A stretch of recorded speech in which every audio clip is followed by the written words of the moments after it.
ክፉ ሰዎች በመኖራቸው አትፍሩ፣ አትጨነቁ። ክፉ ሰው ለምን አንድ ሺህ ሆኖ አይፈለፈልም? እግዚአብሔር ነው።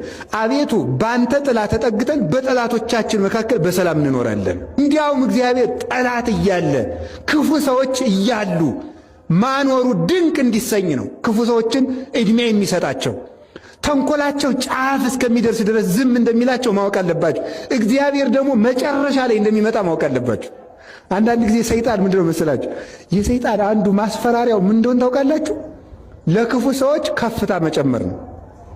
ከፍታ እየገደሉ ሹመት ይጨምርላቸዋል፣ እያጠፉ ሀብት ይጨምርላቸዋል፣ እየገደሉ ተከታይ ያፈራላቸዋል። ከዚያ ምን እንላለን? ጎበዝ ልናልቅ ነው፣ እነገሌ እኮ እንዲሆኑ፣ አሁን ደግሞ ጭራሽ እንዲሆኑ ማለት እንጀምራለን ማለት ነው። ግን ልብ ብላችሁ ስሙ። ክፉ ሰዎች ሳይመለሱ ከፍታቸው ከጨመረ እርግጠኛ ሁኜ በአምላኬ ስም የምናገረው ጥፋታቸው መቃረቡን ነው የሚያመለክተው።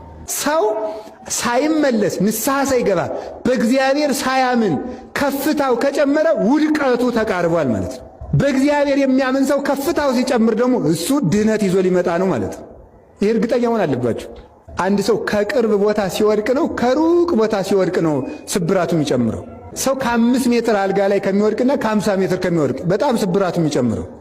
በጣም ተንቆጫቅጮ ትቢያ የሚሆነው በጣም ከፍ ብሎ ሲወድቅ ነው። እንዲህ ያለው ምን ይለዋል መሰላችሁ?